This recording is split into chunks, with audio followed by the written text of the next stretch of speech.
Lover's Vows. By August von Kotzebue. It would appear like affectation to offer an apology for any scenes or passages omitted or added, in this play, different from the original. Its reception has given me confidence to suppose what I have done is right, for Kotzebue's Child of Love, in Germany, was never more attractive than Lover's Vows has been in England. I could trouble my reader with many pages to disclose the motives which induced me to alter, with the exception of a few commonplace sentences only, the characters of Count Cassel, Amelia, and Verdun the butler. I could explain why the part of the Count, as in the original, would inevitably have condemned the whole play. I could inform my reader why I have portrayed the Baron in many particulars different from the German author, and carefully prepared the audience for the grand effect of the last scene in the fourth act by totally changing his conduct towards his son as a robber, why I gave sentences of a humorous kind to the parts of the two cottagers, why I was compelled, on many occasions, to compress the matter of a speech of 3 or 4 pages into one of 3 or 4 lines, and why, in no one instance, I would suffer my respect for Kotzebue to interfere with my profound respect for the judgment of a British audience. But I flatter myself such a vindication is not requisite to the enlightened reader, who, I trust, on comparing this drama with the original, will at once see all my motives, and the dull admirer of mere verbal translation, it would be vain to endeavor to inspire with taste by instruction. Wholly unacquainted with the German language, a literal translation of the Child of Love was given to me by the manager of Covent Garden Theatre to be fitted, as my opinion should direct, for his stage. This translation, tedious and vapid as most literal translations are, had the peculiar disadvantage of having been put into our language by a German. Of course it came to me in broken English. It was no slight misfortune to have an example of bad grammar, false metaphors and similes, with all the usual errors of feminine diction, placed before a female writer. But if, disdaining the construction of sentences, the precise decorum of the cold grammarian, she has caught the spirit of her author, if, in every altered scene, still adhering to the nice propriety of his meaning, and still keeping in view his great catastrophe, she has agitated her audience with all the various passions he depicted, the rigid criticism of the closet will be but a slender abatement of the pleasure resulting from the sanction of an applauding theatre. It has not been one of the least gratifications I have received from the success of this play, that the original German, from which it is taken, was printed in the year 1791, and yet, that during all the period which has intervened, no person of talents or literary knowledge, though there are in this country many of that description, who profess to search for German dramas, has thought it worth employment to make a translation of the work. I can only account for such an apparent neglect of Kotzebue's Child of Love by the consideration of its original unfitness for an English stage, and the difficulty of making it otherwise, a difficulty which once appeared so formidable, that I seriously thought I must have declined it even after I had proceeded some length in the undertaking. Independently of objections to the character of the Count, the dangerous insignificance of the butler, in the original, embarrassed me much. I found, if he was retained in the dramatis personae, something more must be supplied than the author had assigned him. I suggested the verses I have introduced, but not being blessed with the butler's happy art of rhyming, I am indebted for them, except the 7th and 11th stanzas in the first of his poetic stories, to the author of the prologue. The part of Amelia has been a very particular object of my solicitude and alteration. The same situations which the author gave her remain, but almost all the dialogue of the character I have changed. The forward and unequivocal manner in which she announces her affection to her lover, in the original, would have been revolting to an English audience. The passion of love, represented on the stage, is certain to be insipid or disgusting, unless it creates smiles or tears. Amelia's love, by Kotzebue, is indelicately blunt, and yet void of mirth or sadness. I have endeavored to attach the attention and sympathy of the audience by whimsical insinuations, rather than coarse abruptness. The same woman, I conceive, whom the author drew, with the self-same sentiments, but with manners adapted to the English rather than the German taste, and if the favor in which this character is held by the audience, together with every sentence and incident which I have presumed to introduce in the play, may be offered as the criterion of my skill, I am sufficiently rewarded for the task I have performed. In stating the foregoing circumstances relating to this production, I hope not to be suspected of arrogating to my own exertions only the popularity which has attended The Child of Love, under the title of Lover's Vows. The exertions of every performer engaged in the play deservedly claim a share in its success, and I must sincerely thank them for the high importance of their aid. Prologue. Written by John Taylor, Esq. Spoken by Mr. Murray. Poets have oft declared, in doleful strain, that o'er dramatic tracks they beat in vain, hopeless that novelty will spring to sight, for life and nature are exhausted quite. Though plaints like these have rung from age to age, too kind are writers to desert the stage, and if they, fruitless, search for unknown prey, at least they dress old game in novel way. But such lamentings should be heard no more, for modern taste turns nature out of door, who ne'er again her former sway will boast, till, to complete her works, she starts a ghost. If such the mode, what can we hope tonight, who rashly dare approach without a sprite? No dreadful cavern, no midnight scream, no rosin flames, nor e'en one flitting gleam. Not of the charms so potent to invite the monstrous charms of terrible delight. Our present theme the German muse supplies, but rather aims to soften than surprise. Yet with her woes she strives some smiles to blend, intent as well to cheer as to amend. On her own native soil she knows the art to charm the fancy, and to touch the heart. If then, she mirth and pathos can express, though less engaging in an English dress, let her from British hearts no peril fear, but, as a stranger find a welcome here. Lover's Vows. Act 1. Scene 1. Landlord. No, no! No room for you any longer. It is the fair today in the next village, as great a fair as any in the German dominions. The country people with their wives and children take up every corner we have. Agatha. You will turn a poor sick woman out of doors who has spent her last farthing in your house. Landlord. For that very reason, because she has spent her last farthing. Agatha. I can work. Landlord. You can hardly move your hands. Agatha. My strength will come again. Landlord. Then you may come again. Agatha. What am I to do? Where shall I go? Landlord. It is fine weather, you may go anywhere. Agatha. Who will give me a morsel of bread to satisfy my hunger? Landlord. Sick people eat but little. Agatha. Hard, unfeeling man, have pity. Landlord. When times are hard, pity is too expensive for a poor man. Ask alms of the different people that go by. Agatha. Beg. I would rather starve. Landlord. You may beg and starve too. What a fine lady you are! Many an honest woman has been obliged to beg. Why should not you? Agatha sits down upon a large stone under a tree. For instance, here comes somebody, and I will teach you how to begin. A countryman, with working tools, crosses the road. Good day, neighbor Nicholas. Countryman, good day. Stops. Landlord. Won't you give a trifle to this poor woman? Countryman takes no notice, but walks off. That would not do. The poor man has nothing himself but what he gets by hard labor. Here comes a rich farmer. Perhaps he will give you something. Landlord. Good morning to you, sir. Under yon tree sits a poor woman in distress, who is in need of your charity. Farmer. Is she not ashamed of herself? Why don't she work? Landlord. She has had a fever. If you would but pay for one dinner. Farmer. The harvest has been indifferent, and my cattle and sheep have suffered distemper. Exit. Landlord. My fat, smiling face was not made for begging. You'll have more luck with your thin, sour one, so I'll leave you to yourself.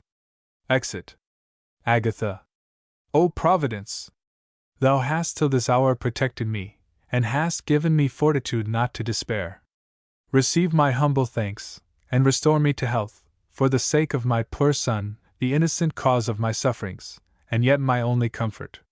Kneeling, oh, grant that I may see him once more. See him improved in strength of mind and body, and that by thy gracious mercy he may never be visited with afflictions great as mine. After a pause, protect his father too, merciful Providence, and pardon his crime of perjury to me. Here, in the face of heaven, supposing my end approaching, and that I can but a few days longer struggle with want and sorrow, here, I solemnly forgive my seducer for all the ills, the accumulated evils which his allurements, his deceit, and cruelty, have for 20 years past drawn upon me. Agatha. Near fainting. My dear child, if you could spare me a trifle. Girl. I have not a farthing in the world, but I am going to market to sell my eggs, and as I come back I'll give you 3 pence, and I'll be back as soon as ever I can. Exit. Agatha. There was a time when I was as happy as this country girl, and as willing to assist the poor in distress. Retires to the tree and sits down. Frederick. Halt. Stand at ease. It is a very hot day, a draught of good wine will not be amiss. But first let me consult my purse. Takes out a couple of pieces of money, which he turns about in his hand. This will do for a breakfast, the other remains for my dinner, and in the evening I shall be home. Calls out, ha! Halloo! Landlord! Takes notice of Agatha, who is leaning against the tree. Who is that?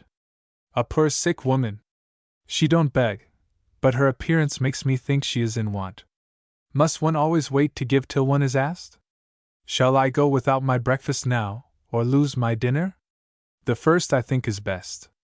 I don't want a breakfast, for dinner time will soon be here. To do good satisfies both hunger and thirst. Going towards her with the money in his hand. Take this, good woman. Agatha. Frederick. Frederick. Mother. With astonishment and grief. Mother! For God's sake, what is this? How is this? And why do I find my mother thus? Speak! Agatha. I cannot speak, dear son. Rising and embracing him. My dear Frederick! The joy is too great, I was not prepared. Frederick. Dear mother, compose yourself, leans her head against his breast. Now, then, be comforted. How she trembles! She is fainting. Agatha. I am so weak, and my head so giddy, I had nothing to eat all yesterday.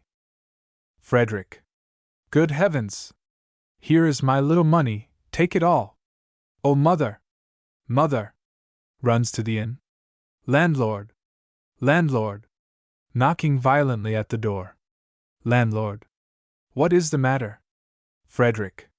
A bottle of wine, quick, quick! Landlord. Surprised. A bottle of wine. For who? Frederick. For me. Why do you ask? Why don't you make haste? Landlord. Well, well, Mr. Soldier, but can you pay for it? Frederick. Here is money, make haste, or I'll break every window in your house. Landlord. Patience. Patience. Goes off. Frederick. To Agatha. You were hungry yesterday when I sat down to a comfortable dinner. You were hungry when I partook of a good supper. Oh! Why is so much bitter mixed with the joy of my return? Agatha. Be patient, my dear Frederick. Since I see you, I am well. But I have been very ill, so ill, that I despaired of ever beholding you again. Frederick. Ill, and I was not with you? I will, now, never leave you more. Look, mother, how tall and strong I am grown. These arms can now afford you support. They can, and shall, procure you subsistence. Landlord. Here is wine, a most delicious nectar. Aside, it is only Rhenish, but it will pass for the best old hock. Frederick. Impatiently snatching the pitcher. Give it me. Landlord. No, no, the money first. 1 shilling and 2 pence, if you please. Frederick. This is all I have got. Here, here, mother. Landlord. 3 halfpence too short. However, one must be charitable. Exit landlord. Agatha. I thank you, my dear Frederick. Wine revives me. Wine from the hand of my son gives me almost a new life. Frederick. Don't speak too much, mother. Take your time. Agatha. Tell me, dear child, how you have passed the 5 years since you left me. Frederick. Both good and bad, mother. Today plenty, tomorrow not so much, and sometimes nothing at all. Agatha. You have not written to me this long while. Frederick. Dear mother, consider the great distance I was from you, and then, in the time of war, how often letters miscarry. Besides. Agatha. No matter now I see you. But have you obtained your discharge? Frederick. Oh no, mother, I have leave of absence only for 2 months, and that for a particular reason. But I will not quit you so soon, now I find you are in want of my assistance. Agatha. No, no, Frederick, your visit will make me so well, that I shall in a very short time recover strength to work again, and you must return to your regiment when your furlough is expired. But you told me leave of absence was granted you for a particular reason. What reason? Frederick. When I left you 5 years ago, you gave me everything you could afford, and all you thought would be necessary for me. But one trifle you forgot, which was the certificate of my birth from the church book. You know in this country there is nothing to be done without it. At the time of parting from you, I little thought it could be of that consequence to me which I have since found it would have been. Once I became tired of a soldier's life, and in the hope I should obtain my discharge, offered myself to a master to learn a profession. But his question was, "Where is your certificate from the church book of the parish in which you were born?" It vexed me that I had not it to produce, for my comrades laughed at my disappointment. My captain behaved kinder, for he gave me leave to come home to fetch it, and you see, mother, here I am. Agatha. So you are come for the purpose of fetching your certificate from the church book? Frederick. Yes, mother. Agatha. Oh. Frederick. What is the matter? She bursts into tears. For heaven's sake, mother, tell me what's the matter? Agatha. You have no certificate. Frederick. No. Agatha. No. The laws of Germany excluded you from being registered at your birth, for you are a natural son. Frederick. Starts, after a pause. So, and who is my father? Agatha. Oh, Frederick, your wild looks are daggers to my heart. Another time. Frederick. Endeavoring to conceal his emotion. No, I am still your son, and you are still my mother. Only tell me, who is my father? Agatha. When we parted 5 years ago, you were too young to be entrusted with a secret of so much importance. But the time is come when I can, in confidence, open my heart, and unload that burthen with which it has been long oppressed. And yet to reveal my errors to my child, and sue for his mild judgment on my conduct. Frederick. You have nothing to sue for, only explain this mystery. Agatha. I will. But my tongue is locked with remorse and shame. You must not look at me. Frederick. Not look at you. Cursed be that son who could find his mother guilty, although the world should call her so. Agatha. Then listen to me, and take notice of that village, pointing, of that castle, and of that church. In that village I was born, in that church I was baptized. My parents were poor, but reputable farmers. The lady of that castle and estate requested them to let me live with her, and she would provide for me through life. They resigned me, and at the age of 14 I went to my patroness. She took pleasure to instruct me in all kinds of female literature and accomplishments, and 3 happy years had passed under protection, when her only son, who was an officer in the Saxon service, obtained permission to come home. I had never seen him before. He was a handsome young man, in my eyes a prodigy, for he talked of love, and promised me marriage. He was the first man who had ever spoken to me on such a subject. His flattery made me vain, and his repeated vows, "Don't look at me, dear Frederick, I can say no more."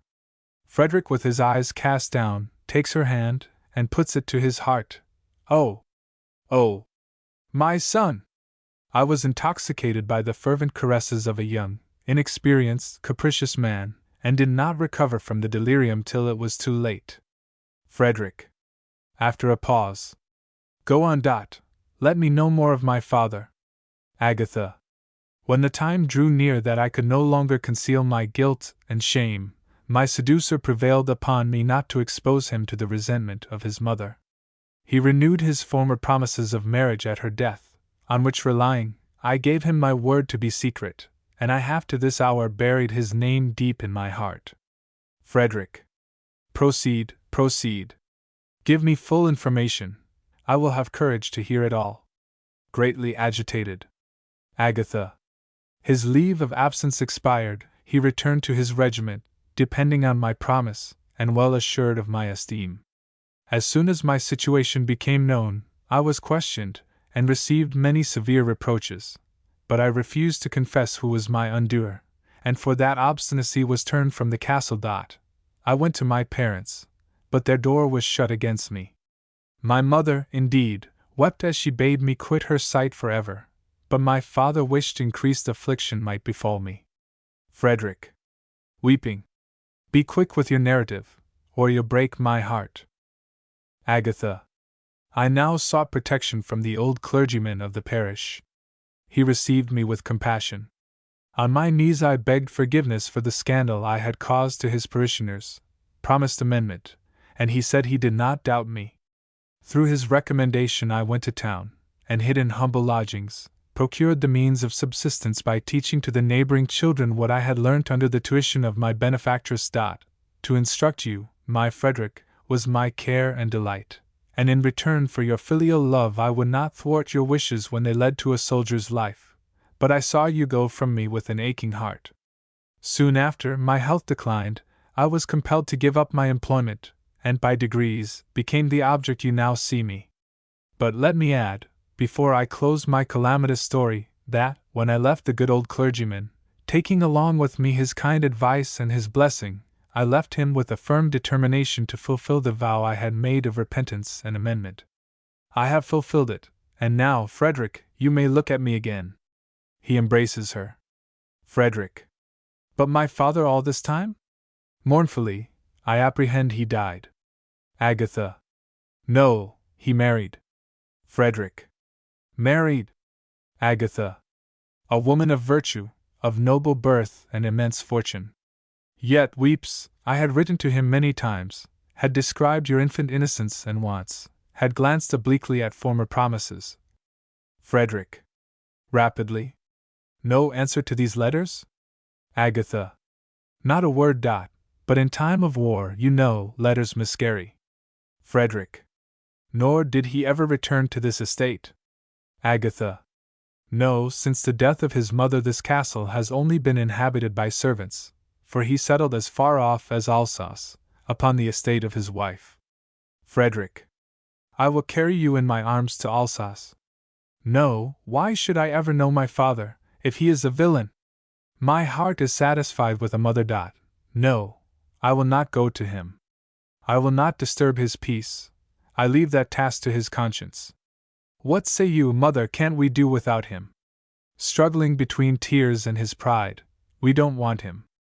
I will write directly to my captain. Let the consequence be what it will, leave you again I cannot. Should I be able to get my discharge, I will work all day at the plough, and all the night with my pen. It will do, mother, it will do. Heaven's goodness will assist me. It will prosper the endeavors of a dutiful son for the sake of a helpless mother. Agatha. Presses him to her breast. Where could be found such another son? Frederick.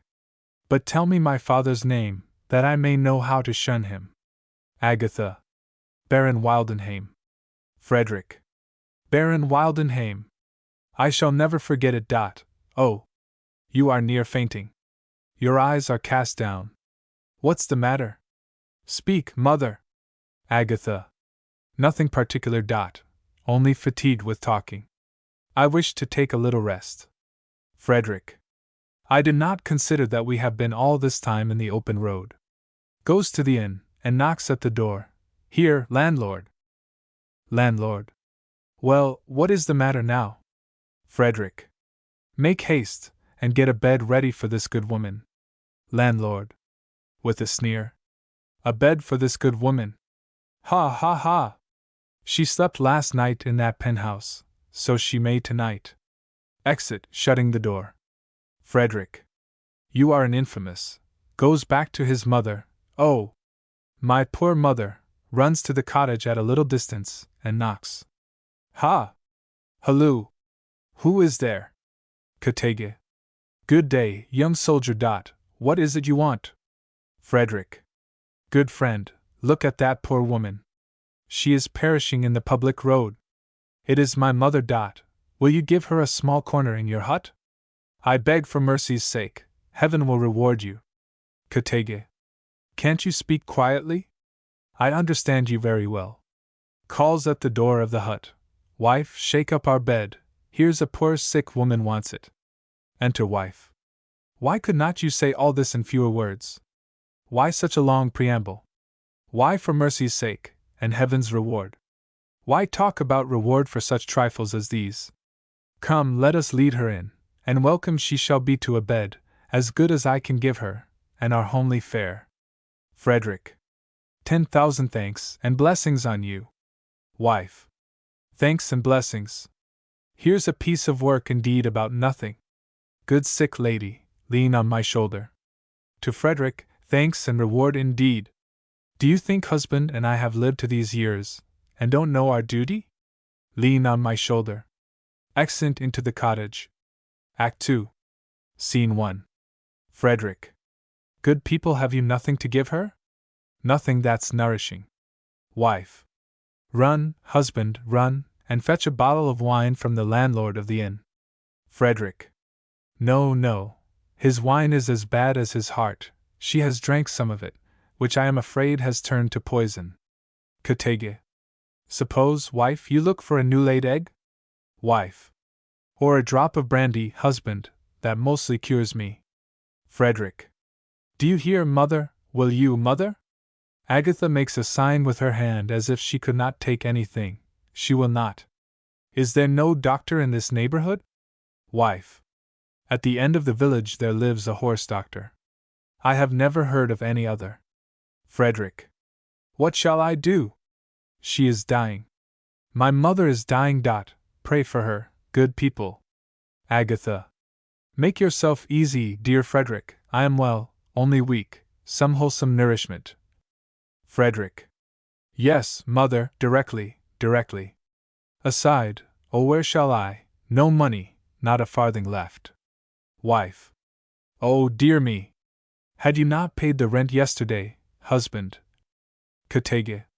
I then should know what to do. But as I hope for mercy, I have not a penny in my house. Frederick. Then I must, apart, coming forward, yes, I will go, and beg. But should I be refused, I leave my mother in your care, good people, do all you can for her, I beseech you. I shall soon be with you again. Goes off in haste and confusion. Katege. If he should go to our parson, I am sure he would give him something. Agatha. Is that good old man still living, who was minister here some time ago? Wife.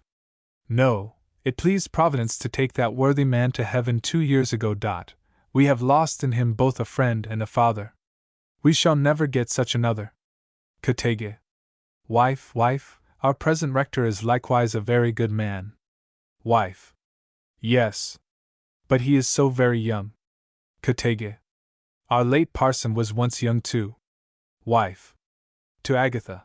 This young man being tutor in our baron's family, he was very much beloved by them all, and so the baron gave him this living in consequence. Katege.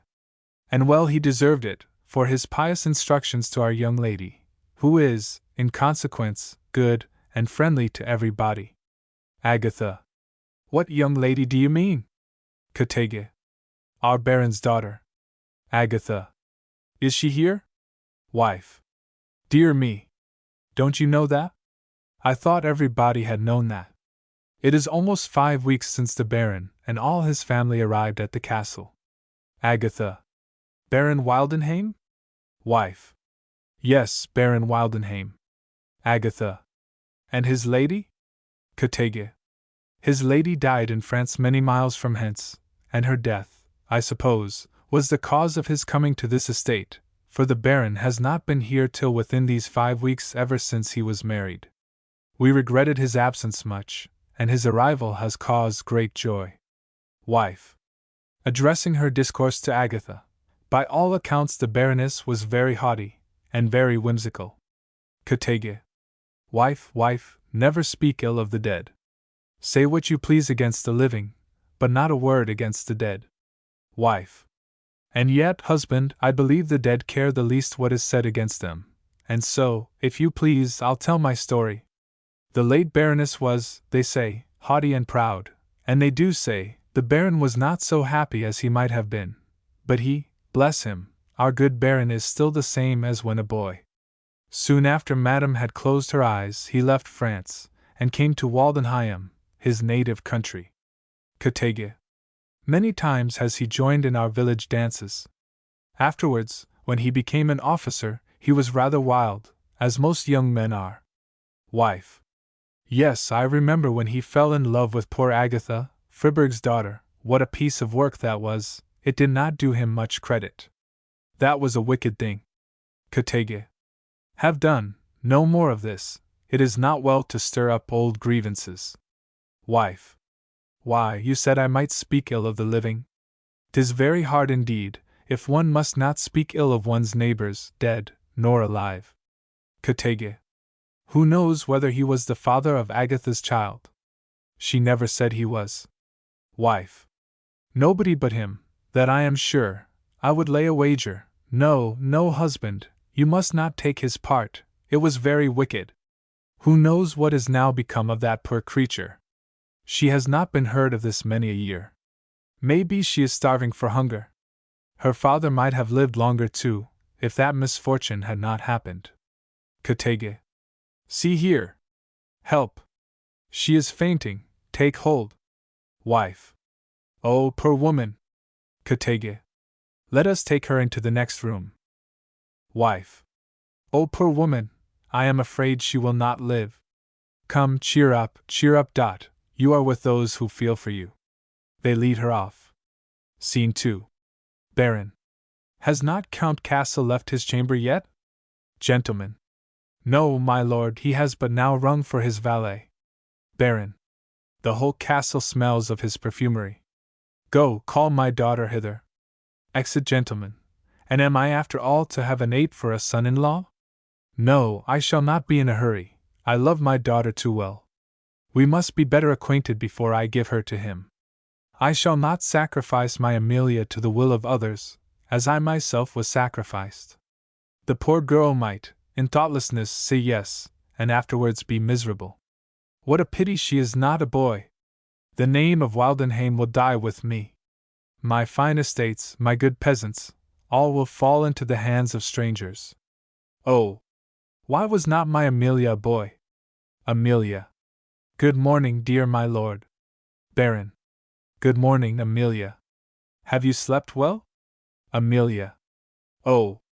Yes, papa. I always sleep well. Baron. Not a little restless last night? Amelia. No. Baron.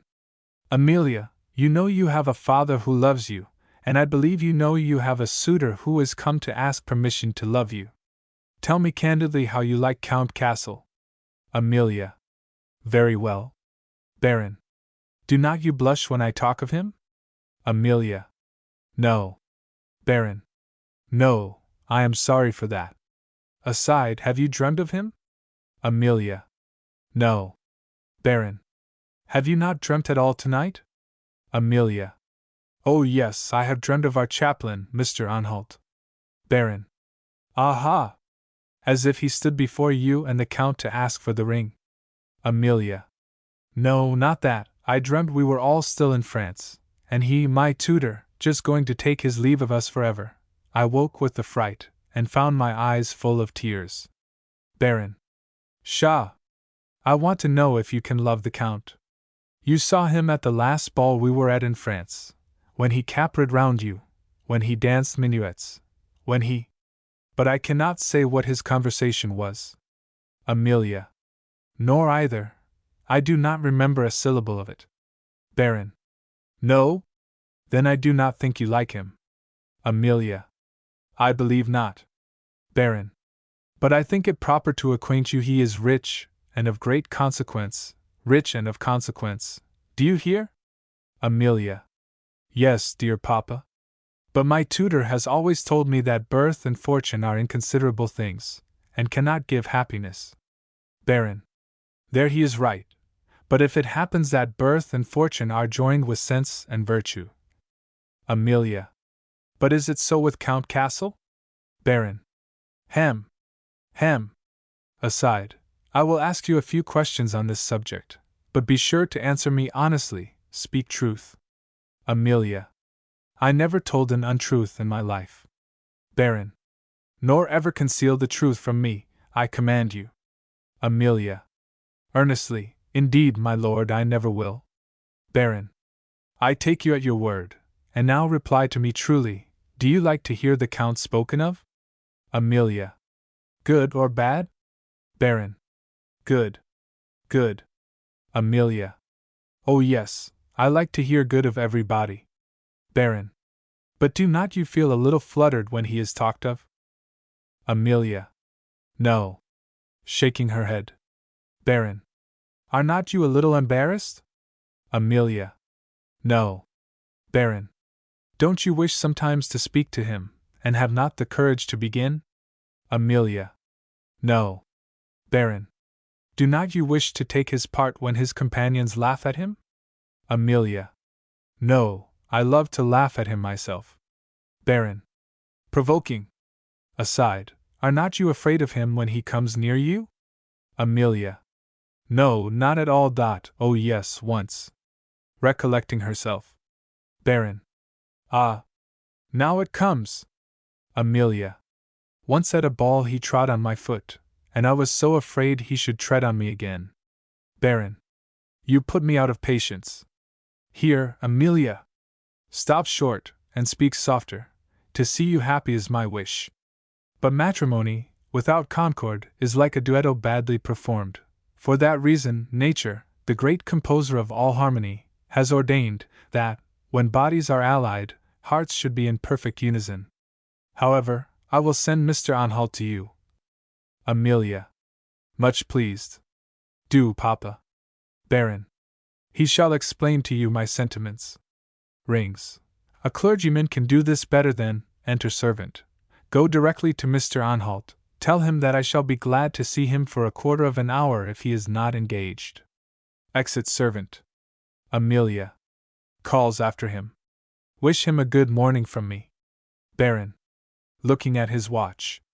The Count is a tedious time dressing. Have you breakfasted, Amelia? Amelia. No, papa. They sit down to breakfast. Baron. How is the weather? Have you walked this morning? Amelia. Oh, yes, I was in the garden at 5 o'clock. It is very fine. Baron. Then I'll go out shooting. I do not know in what other way to amuse my guest. Count. Ah, my dear Colonel. Miss Waldenheim, I kiss your hand. Baron. Good morning. Good morning. Though it is late in the day, Count. In the country we should rise earlier. Count. Is it Hebe herself, or Venus, or... Amelia. Ha ha ha! Who can help laughing at his nonsense? Baron. Rather angry. Neither Venus, not Hebe, but Amelia Waldenheim, if you please. Count. Sitting down to breakfast. You are beautiful, Miss Waldenheim. Upon my honor, I think so. I have traveled, and seen much of the world, and yet I can positively admire you. Amelia. I am sorry I have not seen the world. Count. Wherefore? Amelia. Because I might then, perhaps, admire you. Count. True, for I am an epitome of the world.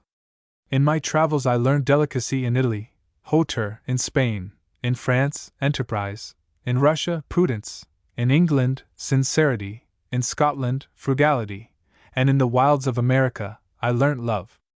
Amelia. Is there any country where love is taught? Count. In all barbarous countries.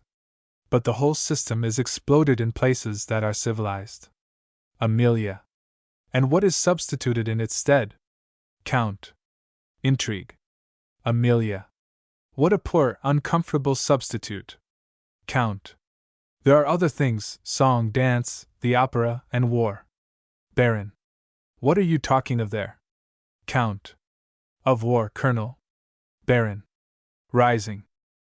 We like to talk on what we don't understand. Count. Rising. Therefore, to a lady, I always speak of politics, and to her father, on love.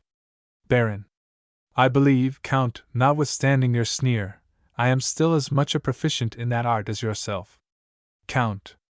I do not doubt it, my dear Colonel, for you are a soldier, and since the days of Alexander, whoever conquers men is certain to overcome women.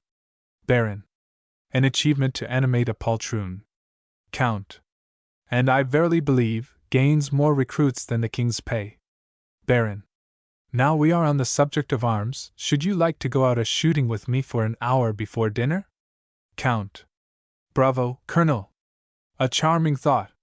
This will give me an opportunity to use my elegant gun. The butt is inlaid with mother of pearl. You cannot find better work, or better taste. Even my coat of arms is engraved. Baron. But can you shoot? Count. That I have never tried, except, with my eyes, at a fine woman. Baron. I am not particular what game I pursue. I have an old gun. It does not look fine, but I can always bring down my bird. Servant. Mr. Anhalt begs leave. Baron. Tell him to come in. I shall be ready in a moment. Exit servant. Count. Who is Mr. Anhalt?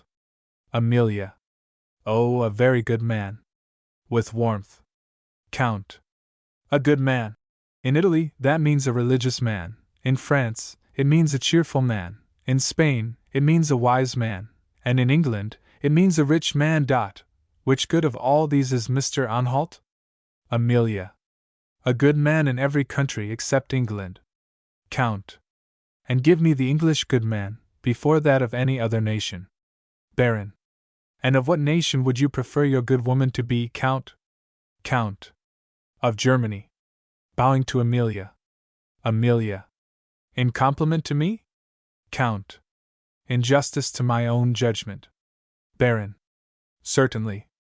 For have we not an instance of one German woman, who possesses every virtue that ornaments the whole sex, whether as a woman of illustrious rank, or in the more exalted character of a wife and mother? Mr. Anhalt. I come by your command, Baron. Baron. Quick, Count. Get your elegant gun. I pass your apartments, and will soon call for you. Count. I fly. Beautiful Amelia, it is a sacrifice I make to your father, that I leave for a few hours his amiable daughter. Exit. Baron.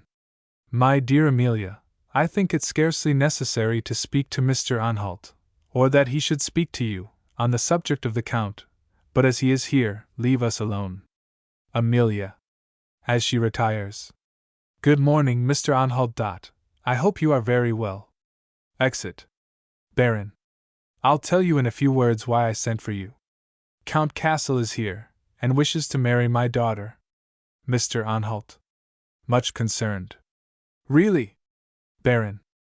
In a word, I don't like him. Mr. Anhalt. With emotion. And Miss Waldenheim. Baron. I shall not command, either persuade her to the marriage.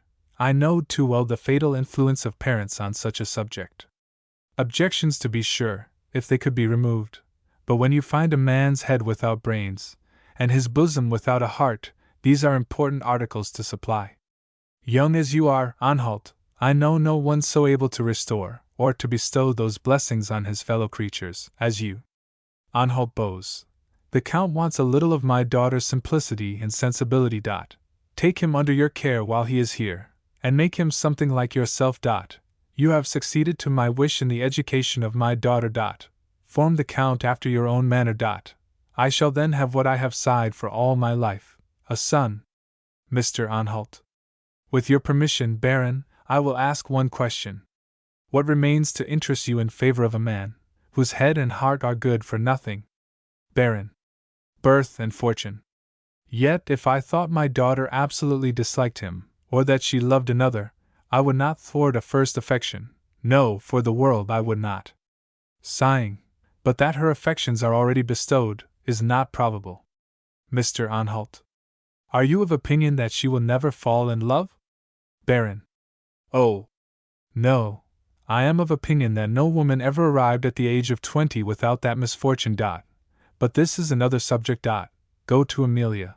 Explain to her the duties of a wife and of a mother.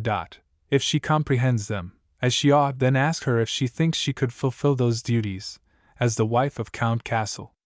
Mr. Anhalt. I will. But I, Miss Wildenheim, confused. I shall obey your commands. Baron. Do so. Gives a deep sigh. Ah. So far this weight is removed, but there lies still a heavier next my heart. You understand me. How is it, Mr. Anhalt? Have you not yet been able to make any discoveries on that unfortunate subject? Mr. Anhalt. I have taken infinite pains, but in vain. No such person is to be found. Baron. Believe me, this burthen presses on my thoughts so much, that many nights I go without sleep. A man is sometimes tempted to commit such depravity when young. Oh, Anhalt! Had I, in my youth, had you for a tutor, but I had no instructor but my passions, no governor but my own will. Exit. Mr. Anhalt. This commission of the Baron's in respect to his daughter, looks about. If I should meet her now, I cannot.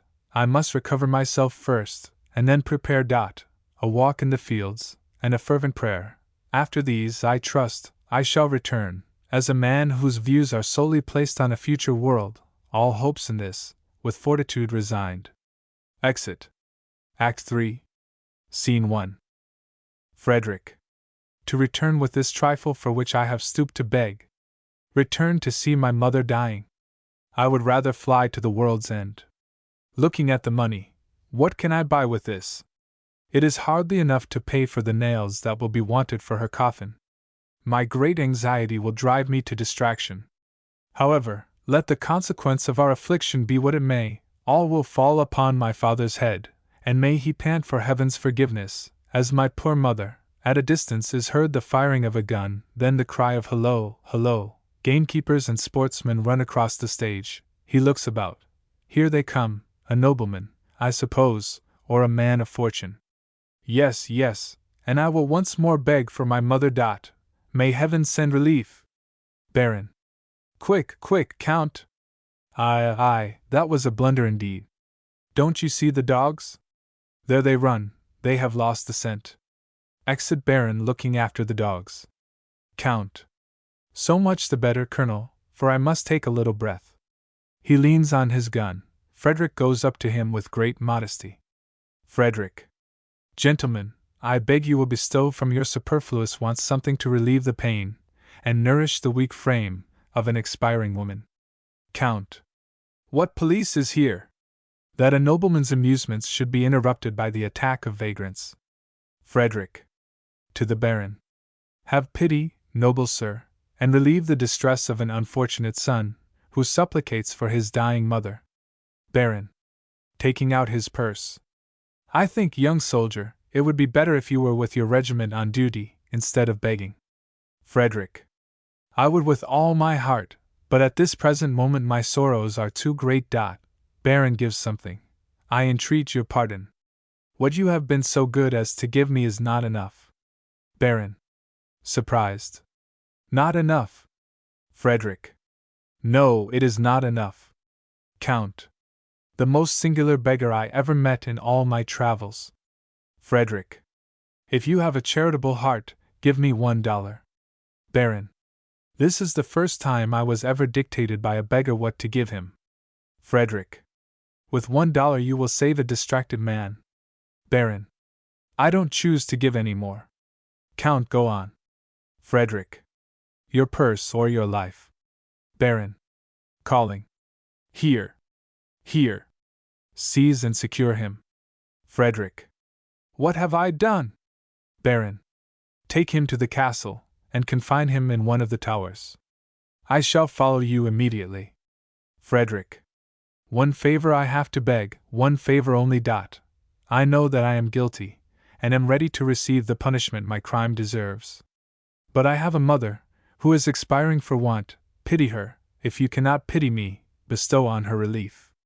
If you will send to yonder hut, you will find that I do not impose on you a falsehood. For her it was I drew my sword, for her I am ready to die.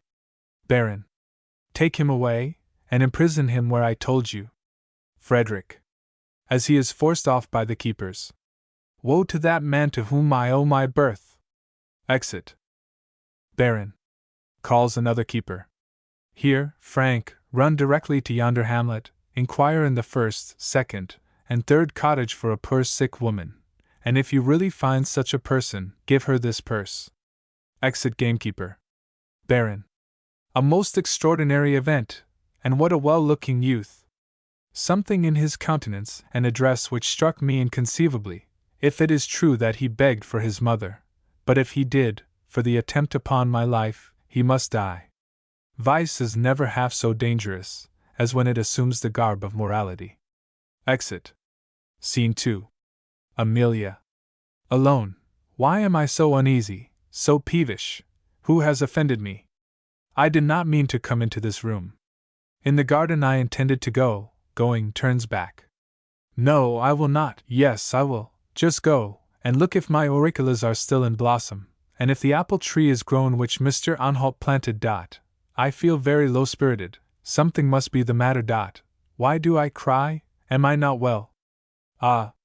Good morning, my dear sir, Mr. Anhalt. I meant to say, I beg pardon. Mr. Anhalt. Never mind, Miss Waldenheim. I don't dislike to hear you call me as you did. Amelia. In earnest? Mr. Anhalt. Really? You have been crying. May I know the reason? The loss of your mother still? Amelia. No, I have left off crying for her. Mr. Anhalt. I beg pardon if I have come at an improper hour, but I wait upon you by the commands of your father. Amelia. You are welcome at all hours. My father has more than once told me that he who forms my mind I should always consider as my greatest benefactor. Looking down, and my heart tells me the same. Mr. Anhalt. I think myself amply rewarded by the good opinion you have of me. Amelia. When I remember what trouble I have sometimes given you, I cannot be too grateful. Mr. Anhalt. To himself. Oh! Heavens, to Amelia. I come from your father with a commission. If you please, we will sit down. He places chairs, and they sit. Count Castle is arrived. Amelia. Yes, I know. Mr. Anhalt. And do you know for what reason? Amelia. He wishes to marry me. Mr. Anhalt. Does he? Hastily, but believe me, the Baron will not persuade you. No, I am sure he will not. Amelia. I know that. Mr. Anhalt. He wishes that I should ascertain whether you have an inclination.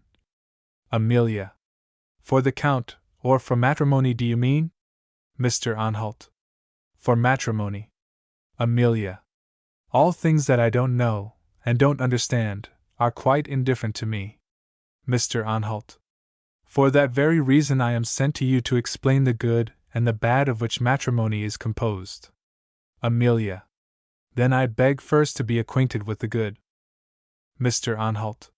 When two sympathetic hearts meet in the marriage state, matrimony may be called a happy life.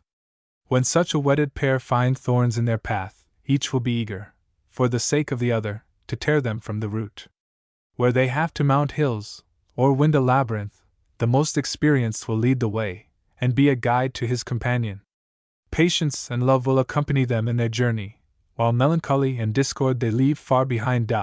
Hand in hand they pass on from morning till evening, through their summer's day, till the night of age draws on, and the sleep of death overtakes the one. The other, weeping in mourning, yet looks forward to the bright region where he shall meet his still surviving partner, among trees and flowers which themselves have planted, in fields of eternal verdure. Amelia. You may tell my father, I'll marry.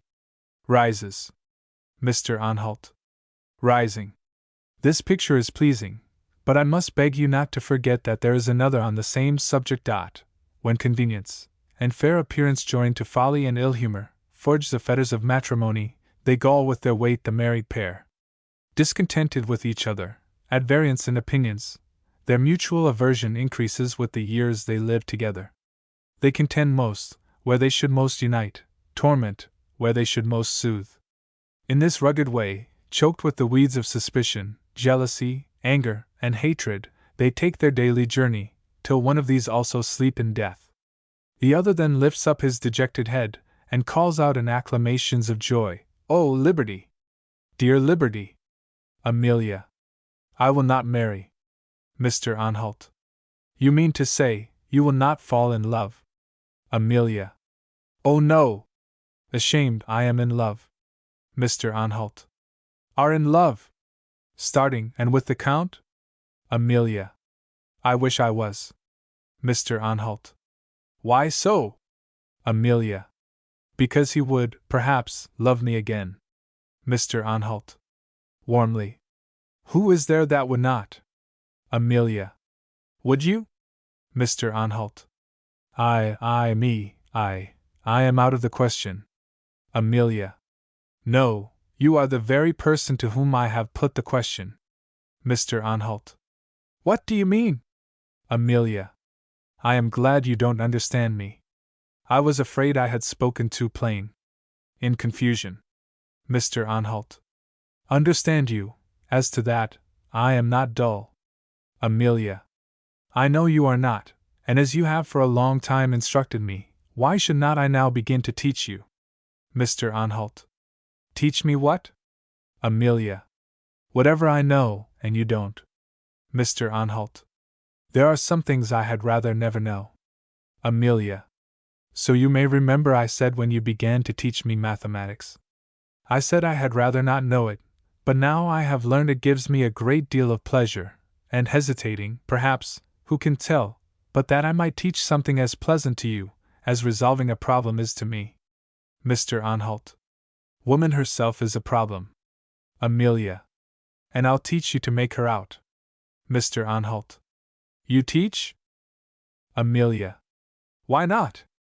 None but a woman can teach the science of herself, and though I own I am very young, a young woman may be as agreeable for a tutoress as an old one. I am sure I always learnt faster from you than from the old clergyman who taught me before you came. Mr. Anhalt. This is nothing to the subject. Amelia. What is the subject? Mr. Anhalt. Love. Amelia. Going up to him. Come then, teach it me as you taught me geography, languages, and other important things. Mr. Anhalt. Turning from her, Shaw. Amelia. Ah. You won't, you know you have already taught me that, and you won't begin again. Mr. Anhalt. You misconstrue, you misconceive everything I say or do. The subject I came to you upon was marriage. Amelia. A very proper subject from the man who has taught me love, and I accept the proposal, curtsying. Mr. Anhalt. Again you misconceive and confound me. Amelia. I see how it is, you have no inclination to experience with me. The good part of matrimony. I am not the female with whom you would like to go hand in hand up hills and through labyrinths, with whom you would like to root up thorns, and with whom you would delight to plant lilies and roses. No, you had rather call out, "O liberty, dear liberty!" Mr. Anhalt. Why do you force from me what it is villainous to own? I love you more than life. Oh, Amelia! Had we lived in those golden times, which the poets picture, no one but you, but as the world is changed, your birth and fortune make our union impossible. To preserve the character, and more the feelings of an honest man, I would not marry you without the consent of your father, and could I, dare I propose it to him. Amelia. He has commanded me never to conceal or disguise the truth. I will propose it to him. The subject of the Count will force me to speak plainly, and this will be the most proper time, while he can compare the merit of you both. Mr. Anhalt. I conjure you not to think of exposing yourself and me to his resentment. Amelia. It is my father's will that I should marry. It is my father's wish to see me happy. If then you love me as you say, I will marry, and will be happy, but only with you. I will tell him this. At first he will start, then grow angry, then be in a passion. In his passion he will call me undutiful. But he will soon recollect himself, and resume his usual smiles, saying, Well, well, if he love you, and you love him, in the name of heaven, let it be. Then I shall hug him round the neck, kiss his hands, run away from him, and fly to you. It will soon be known that I am your bride, the whole village will come to wish me joy, and heaven's blessing will follow. Amelia. Discontented. Ah! Is it you? Butler. Without vanity, I have taken the liberty to enter this apartment the moment the good news reached my ears. Amelia. What news? Butler. Pardon an old servant, your father's old butler, gracious lady, who has had the honor to carry the Baron in his arms, and afterwards with humble submission to receive many a box o' the ear from you, if he thinks it his duty to make his congratulations with due reverence on this happy day, and to join with the muses in harmonious tunes on the lyre. Amelia. Oh, my good butler, I am not in a humor to listen to the muses, and your lyre. Butler. There has never been a birthday, nor wedding day, nor christening day, celebrated in your family, in which I have not joined with the muses in full chorus. In 46 years, 397 congratulations on different occasions have dropped from my pen. Today, the 398th is coming forth, for heaven has protected our noble master, who has been in great danger. Amelia. Danger? My father in danger? What do you mean? Butler. One of the gamekeepers has returned to inform the whole castle of a base and knavish trick, of which the world will talk, and my poetry hand down to posterity. Amelia. What is all this? Butler. The Baron, my lord and master, in company with the strange count, had not been gone a mile beyond the lawn, when one of them. Amelia. What happened? Speak for heaven's sake. Butler. My verse shall tell you. Amelia. No, tell us in prose. Mr. Anhalt. Yes, in prose. Butler. Ah, you have either of you ever been in love, or you would prefer poetry to prose. But excuse, pulls out a paper, the haste in which it was written. I heard the news in the fields, always have paper and a pencil about me, and composed the whole 40 lines crossing the meadows and the park in my way home. Reads. Amelia. Your muse, Mr. Butler, is in a very inventive humor this morning. Mr. Anhalt. And your tale too improbable, even for fiction. Butler. Improbable? It's a real fact. Amelia. What, a robber in our grounds at noonday? Very likely indeed. Butler. I don't say it was likely, I only say it is true. Mr. Anhalt. No, Mr. Verdun, we find no fault with your poetry, but don't attempt to impose it upon us for truth. Amelia. Poets are allowed to speak falsehood, and we forgive yours. Butler. I won't be forgiven, for I speak truth, and here the robber comes, in custody, to prove my words. Goes off, repeating, I'll write his dying speech myself. Amelia. Look! As I live, so he does. They come nearer. He's a young man, and has something interesting in his figure. An honest countenance, with grief and sorrow in his face. No, he is no robber. I pity him. Oh! Look how the keepers drag him unmercifully into the tower. Now they lock it. Oh! How that poor, unfortunate man must feel! Mr. Anhalt. Aside. Hardly worse than I do. Amelia. Runs up to him. 1,000 congratulations, my dear papa. Baron. For heaven's sake spare me your congratulations. The old butler, in coming upstairs, has already overwhelmed me with them. Mr. Anhalt. Then it is true, my lord? I could hardly believe the old man. Amelia. And the young prisoner, with all his honest looks, is a robber? Baron. He is, but I verily believe for the first and last time. A most extraordinary event, Mr. Anhalt, this young man begged, then drew his sword upon me, but he trembled so, when he seized me by the breast, a child might have overpowered him. I almost wish he had made his escape. This adventure may cost him his life, and I might have preserved it with $1. But now, To save him would set a bad example. Amelia. Oh no! My lord, have pity on him! Plead for him, Mr. Anhalt. Baron. Amelia, have you had any conversation with Mr. Anhalt? Amelia. Yes, my lord. Baron. Respecting matrimony? Amelia. Yes, and I have told him. Mr. Anhalt. Very hastily. According to your commands, Baron. Amelia. But he has conjured me. Mr. Anhalt. I have endeavored, my lord, to find out. Amelia.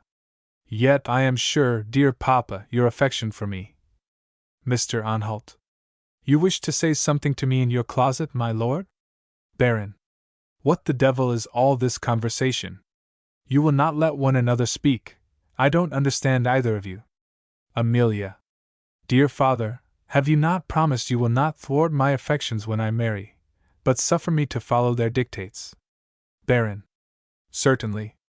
Amelia. Do you hear, Mr. Anhalt? Mr. Anhalt. I beg pardon, I have a person who is waiting for me. I am obliged to retire. Exit in confusion. Baron. Calls after him. I shall expect you in my closet. I am going there immediately. Retiring towards the opposite door. Amelia. Pray, my lord, stop a few minutes longer. I have something of great importance to say to you. Baron. Something of importance. To plead for the young man, I suppose. But that's a subject I must not listen to. Exit. Amelia. I wish to plead for two young men, for one, that he may be let out of prison, for the other, that he may be made a prisoner for life. Looks out. The tower is still locked. How dismal it must be to be shut up in such a place, and perhaps, calls, Butler. Butler! Come this way. I wish to speak to you. This young soldier has risked his life for his mother, and that accounts for the interest I take in his misfortunes. Pray, have you carried anything to the prisoner to eat? Butler. Yes. Amelia. What was it? Butler. Some fine black bread, and water as clear as crystal. Amelia. Are you not ashamed? Even my father pities him. Go directly down to the kitchen, and desire the cook to give you something good and comfortable, and then go into the cellar for a bottle of wine. Butler. Good and comfortable indeed. Amelia. And carry both to the tower. Butler. I am willing at any time, dear lady, to obey your orders, but on this occasion, the prisoner's food must remain bread and water. It is the Baron's particular command. Amelia. Ah! My father was in the height of passion when he gave it. Butler. Whatsoever his passion might be, it is the duty of a true and honest dependent to obey his lord's mandates. I will not suffer a servant in this house, nor will I, myself, give the young man anything except bread and water, but I'll tell you what I'll do, I'll read my verses to him. Amelia. Give me the key of the cellar, I'll go myself. Butler. Gives the key.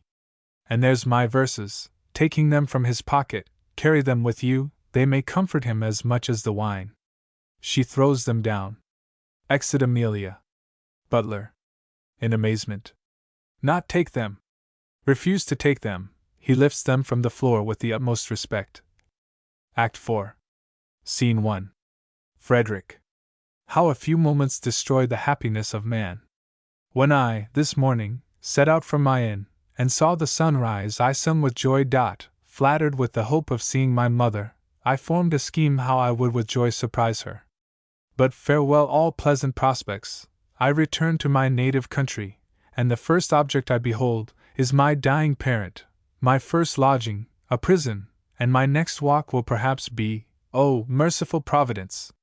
Have I deserved all this? Amelia. Wait there, Francis, I shall soon be back. Frederick. Hearing the door open, and turning around. Who's there? Amelia. You must be hungry and thirsty, I fear. Frederick. Oh no! Mather. Amelia.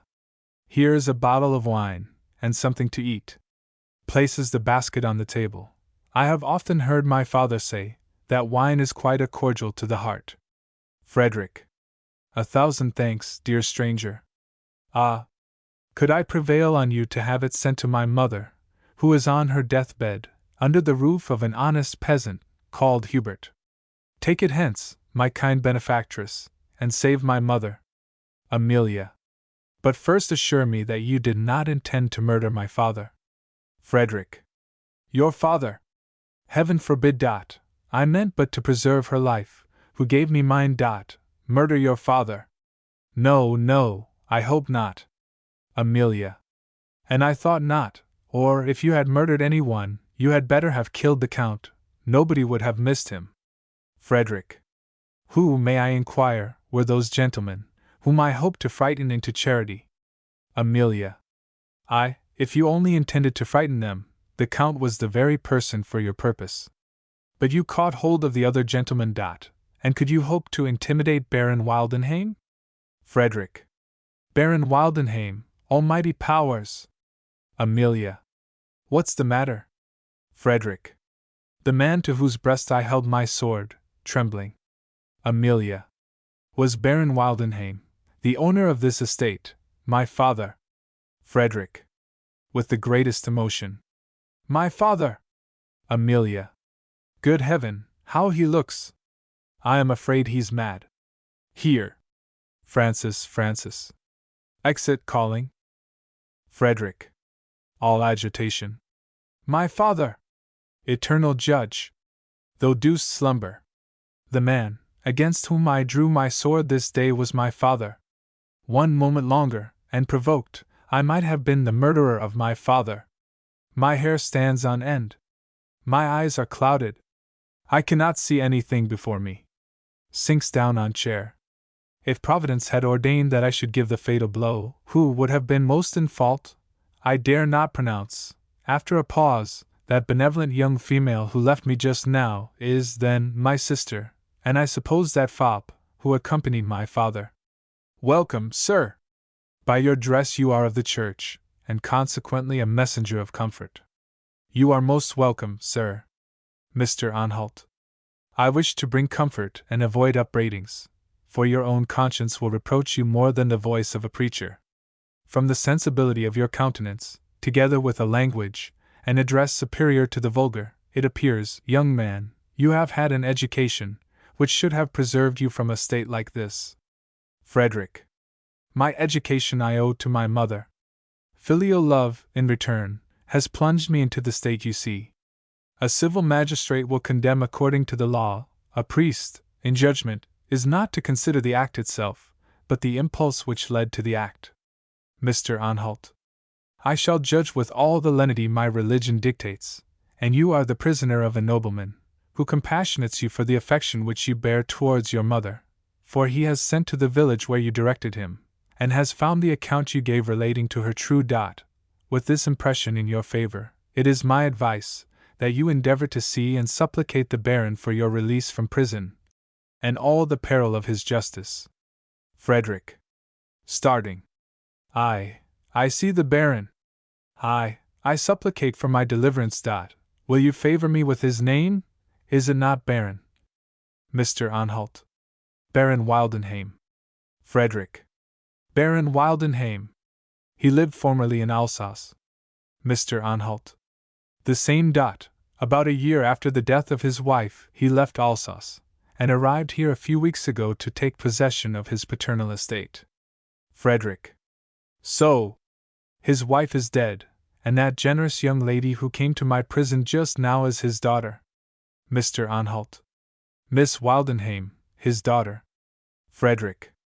And that young gentleman, I saw with him this morning, is his son? Mr. Anhalt. He has no son. Frederick. Hastily. Oh, yes, he has, recollecting himself, I mean him that was out shooting today. Mr. Anhalt. He is not his son. Frederick. To himself. Thank heaven! Mr. Anhalt. He is only a visitor. Frederick. I thank you for this information, and if you will undertake to procure me a private interview with Baron Wildenheim. Mr. Anhalt. Why private? However, I will venture to take you for a short time from this place, and introduce you, depending on your innocence, or your repentance, on his conviction in your favor, or his mercy towards your guilt. Follow me. Exit. Frederick. Following. I have beheld an affectionate parent in deep adversity. Why should I tremble thus? Why doubt my fortitude in the presence of an unnatural parent in prosperity? Exit. Scene 2. Baron. I hope you will judge more favorably of Count Castle's understanding since the private interview you have had with him. Confess to me the exact effect of the long conference between you. Amelia. To make me hate him. Baron. What has he done? Amelia. Oh. Told me of such barbarous deeds he has committed. Baron. What deeds? Amelia. Made vows of love to so many women that, on his marriage with me, 100 female hearts will at least be broken. Baron. Pshaw! Do you believe him? Amelia. Suppose I do not. Is it to his honor that I believe he tells a falsehood? Baron. He is mistaken merely. Amelia. Indeed, my lord, in one respect I am sure he speaks truth. For our old butler told my waiting maid of a poor young creature who has been deceived, undone, and she, and her whole family, involved in shame and sorrow by his perfidy. Baron. Are you sure the butler said this? Amelia. See him and ask him. He knows the whole story, indeed he does, the names of the persons, and every circumstance. Baron. Desire he may be sent to me. Amelia. Goes to the door and calls. Order old Verdun to come to the Baron directly. Baron. I know talebearers are apt to be erroneous. I'll hear from himself the account you speak of. Amelia. I believe it is in verse. Baron. Angry. In verse. Amelia. But then, indeed it's true. Amelia. Verdun, pray have not you some true poetry? Butler. All my poetry is true, and so far, better than some people's prose. Baron. But I want prose on this occasion, and command you to give me nothing else. Butler Bose. Have you heard of an engagement which Count Castle is under to any other woman than my daughter? Butler. I am to tell your honor in prose? Baron. Certainly. Butler appears uneasy and loath to speak. Amelia, he does not like to divulge what he knows in presence of a third person. Leave the room. Exit Amelia. Butler. No, no, that did not cause my reluctance to speak. Baron. What then? Butler. You're not allowing me to speak in verse, for here is the poetic poem. Holding up a paper. Baron. How dare you presume to contend with my will? Tell in plain language all you know on the subject I have named. Butler. Well then, my lord, if you must have the account in quiet prose, thus it was, Phoebus, one morning, rose in the east, and having handed in the long-expected day, he called up his brother Hymen. Baron. Have done with your rhapsody. Butler. I knew you'd like it best in verse. Baron. Keep to prose. Butler. I will, my lord, but I have repeated it so often in verse, I scarce know how. Count Castle, influenced by the designs of Cupid in his very worst humor. Baron. No verse. Butler. I beg pardon, my lord, but the verse will intrude in spite of my efforts to forget it. 'Tis as difficult for me at times to forget, as 'tis for other men at times to remember. But in plain truth, my lord, the Count was treacherous, cruel, forsworn. Baron. I am astonished. Butler. And would be more so if you would listen to the whole poem. Most earnestly, pray, my lord, listen to it. Baron. You know the family? All the parties? Butler. I will bring the father of the damsel to prove the veracity of my muse. His name is Baden, poor old man. Baron. But tell me, had the father his daughter's innocence to deplore? Butler. Ah! My lord, ah! And you must hear that part in rhyme. Loss of innocence never sounds well except in verse. Baron. To the butler. Leave the room instantly. Count. Yes, good Mr. Family Poet, leave the room, and take your doggerels with you. Butler. Don't affront my poem, your honor, for I am indebted to you for the plot. Baron. Count, you see me agitated. Count. What can be the cause? Baron. I'll not keep you in doubt a moment. You are accused, young man, of being engaged to another woman while you offer marriage to my child. Count. To only one other woman? Baron. What do you mean? Count. My meaning is that when a man is young and rich, has traveled, and is no personal object of disapprobation, to have made vows but to one woman is an absolute slight upon the rest of the sex. Baron. Without evasion, sir, do you know the name of Baden? Was there ever a promise of marriage made by you to his daughter? Answer me plainly, or must I take a journey to inquire of the father? Count. No, he can tell you no more than, I dare say, you already know, and which I shall not contradict. Baron. Amazing insensibility. And can you hold your head erect while you acknowledge perfidy? Count. My dear Baron, if every man, who deserves to have a charge such as this brought against him, was not permitted to look up, it is a doubt whom we might not meet crawling on all fours. He accidentally taps the Baron's shoulder. Baron. Starts, recollects himself, then in a faltering voice. Yet, nevertheless, the act is so atrocious. Count. But nothing new. Baron. Faintly. Yes, I hope it is new. Count. What, did you never meet with such a thing before? Baron. Agitated. If I have, I pronounce the man who's so offended a villain. Count. You are singularly scrupulous. I question if the man thought himself so. Baron. Yes, he did. Count. How do you know? Baron. Hesitating. I have heard him say so. Count. But he ate, drank, and slept, I suppose? Baron. Confused. Perhaps he did. Count. And was merry with his friends, and his friends as fond of him as ever? Baron. Perhaps, confused, perhaps they were. Count. And perhaps he now and then took upon him to lecture young men for their gallantries? Baron. Perhaps he did. Count. Why, then, after all, Baron, your villain is a mighty good, prudent, honest fellow, and I have no objection to your giving me that name. Baron. But do you not think of some atonement to the unfortunate girl? Count. Did your villain atone? Baron. No, when his reason was matured, he wished to make some recompense, but his endeavors were too late. Count. I will follow his example, and wait till my reason is matured, before I think myself competent to determine what to do. Baron. Until that time I defer your marriage with my daughter. Count. Would you delay her happiness so long? Why, my dear Baron, considering the fashionable life I lead, it may be 10 years before my judgment arrives to its necessary standard. Baron. I have the headache, Count. These tidings have discomposed, disordered me. I beg your absence for a few minutes. Count. I obey, and let me assure you, my lord, that, although, from the extreme delicacy of your honor, you have ever through life shuddered at seduction, yet, there are constitutions, and there are circumstances, in which it can be palliated. Baron. Never violently. Count. Not in a grave, serious, reflecting man such as you, I grant. But in a gay, lively, inconsiderate, flimsy, frivolous coxcomb, such as myself, it is excusable for me to keep my word to a woman, would be deceit.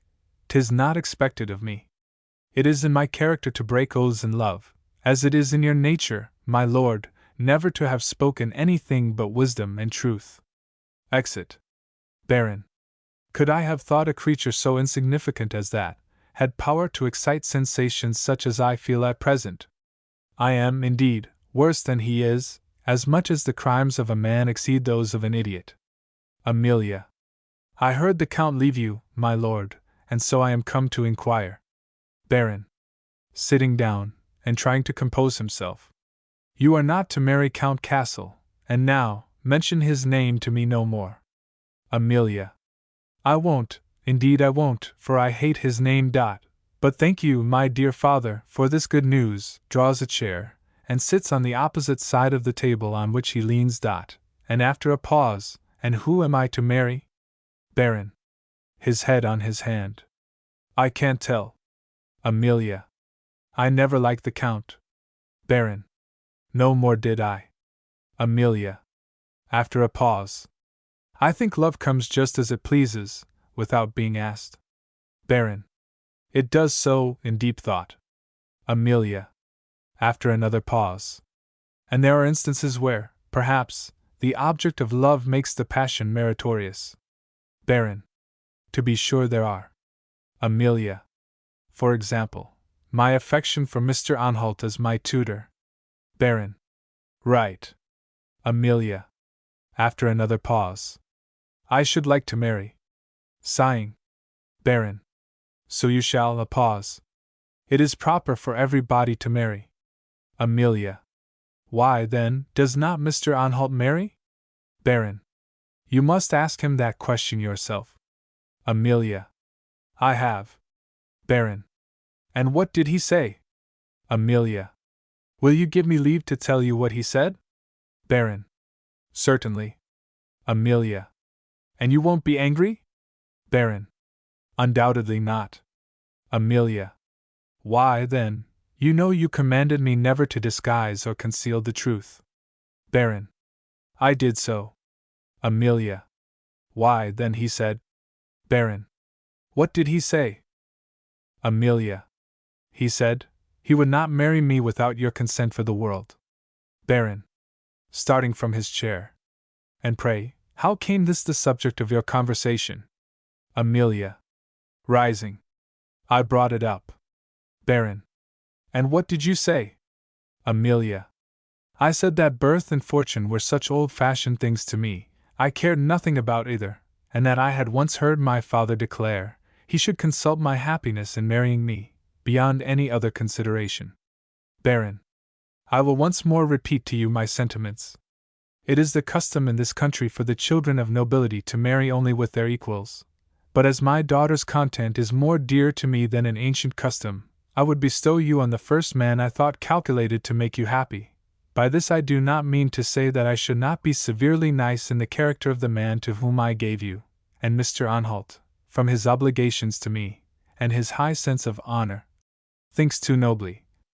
Amelia. Would it not be noble to make the daughter of his benefactor happy? Baron. But when that daughter is a child, and thinks like a child. Amelia. No, indeed, Papa, I begin to think very like a woman. Ask him if I don't. Baron. Ask him. You feel gratitude for the instructions you have received from him, and fancy it love. Amelia. Are there two gratitudes? Baron. What do you mean? Amelia. Because I feel gratitude to you, but that is very unlike the gratitude I feel towards him. Baron. Indeed. Amelia. Yes, and then he feels another gratitude towards me. What's that? Baron. Has he told you so? Amelia. Yes. Baron. That was not right of him. Amelia. Oh. If you did but know how I surprised him. Baron. Surprised him? Amelia. He came to me by your command, to examine my heart respecting Count Castle. I told him that I would never marry the Count. Baron. But him? Amelia. Yes, him. Baron. Very fine indeed. And what was his answer? Amelia. He talked of my rank in life, of my aunts and cousins, of my grandfather and great-grandfather, of his duty to you, and endeavored to persuade me to think no more of him. Baron. He acted honestly. Amelia. But not politely. Baron. No matter. Amelia. Dear father. I shall never be able to love another, never be happy with any one else. Throwing herself on her knees. Baron. Rise, I command you. Mr. Anhalt. My lord, forgive me. I have ventured, on the privilege of my office, as a minister of holy charity, to bring the poor soldier, whom your justice has arrested, into the adjoining room, and I presume to entreat you will admit him to your presence, and hear his apology, or his supplication. Baron. Anhalt, you have done wrong. I pity the unhappy boy, but you know I must not forgive him. Mr. Anhalt. I beseech you then, my lord, to tell him so yourself. From your lips he may receive his doom with resignation. Amelia. Oh, father! See him and take pity on him. His sorrows have made him frantic. Baron. Leave the room, Amelia. On her attempting to speak, he raises his voice. Instantly. Exit Amelia. Mr. Anhalt. He asked for a private audience. Perhaps he has some confession to make that may relieve his mind, and may be requisite for you to hear. Baron. Well, bring him in, and do you wait in the adjoining room, till our conference is over. I must then, sir, have a conference with you. Mr. Anhalt. I shall obey your commands. He goes to door, and re-enters with Frederick. Anhalt then retires at the same door. Baron. Haughtily to Frederick. I know, young man, you plead your mother's wants an excuse for an act of desperation, but powerful as this plea might be in palliation of a fault, it cannot extenuate a crime like yours. Frederick. I have a plea for my conduct even more powerful than a mother's wants. Baron. What's that? Frederick. My father's cruelty. Baron. You have a father then? Frederick. I have, and a rich one, nay, one that's reputed virtuous and honorable. A great man, possessing estates and patronage in abundance, much esteemed at court, and beloved by his tenants, kind, benevolent, honest, generous. Baron. And with all those great qualities abandons you? Frederick. He does, with all the qualities I mention. Baron. Your father may do right, a dissipated, desperate youth, whom kindness cannot draw from vicious habits, severity may. Frederick. You are mistaken. My father does not discard me for my vices, he does not know me, has never seen me, he abandoned me, even before I was born. Baron. What do you say? Frederick. The tears of my mother are all that I inherit from my father. Never has he protected or supported me, never protected her. Baron. Why don't you apply to his relations? Frederick. They disown me, too. I am, they say, related to no one. All the world disclaim me, except my mother, and there again, I have to thank my father. Baron. How so? Frederick. Because I am an illegitimate son. My seduced mother has brought me up in patient misery. Industry enabled her to give me an education, but the days of my youth commenced with hardship, sorrow, and danger. My companions lived happy around me, and had a pleasing prospect in their view, while bread and water only were my food, and no hopes joined to sweeten it. But my father felt not that. Baron. To himself. He touches my heart. Frederick. After 5 years' absence from my mother, I returned this very day, and found her dying in the streets for want, not even a hut to shelter her, or a pallet of straw. But my father, he feels not that. He lives in a palace, sleeps on the softest down, enjoys all the luxuries of the great, and when he dies, a funeral sermon will praise his great benevolence, his Christian charities. Baron. Greatly agitated. What is your father's name? Frederick. He took advantage of an innocent young woman, gained her affection by flattery and false promises, gave life to an unfortunate being, who was on the point of murdering his father. Baron. Shuddering. Who is he? Frederick. Baron Wildenheim. Frederick. In this house did you rob my mother of her honor, and in this house I am a sacrifice for the crime. I am your prisoner. I will not be free. I am a robber. I give myself up. You shall deliver me into the hands of justice. You shall accompany me to the spot of public execution. You shall hear in vain the chaplain's consolation and injunctions. You shall find how I, in despair, will, to the last moment, call for retribution on my father. Baron. Stop. Be pacified. Frederick. And when you turn your head from my extended course, you will behold my weeping mother. Need I paint how her eyes will greet you? Baron. Desist, barbarian, savage, stop. Mr. Anhalt. What do I hear? What is this? Young man, I hope you have not made a second attempt. Frederick.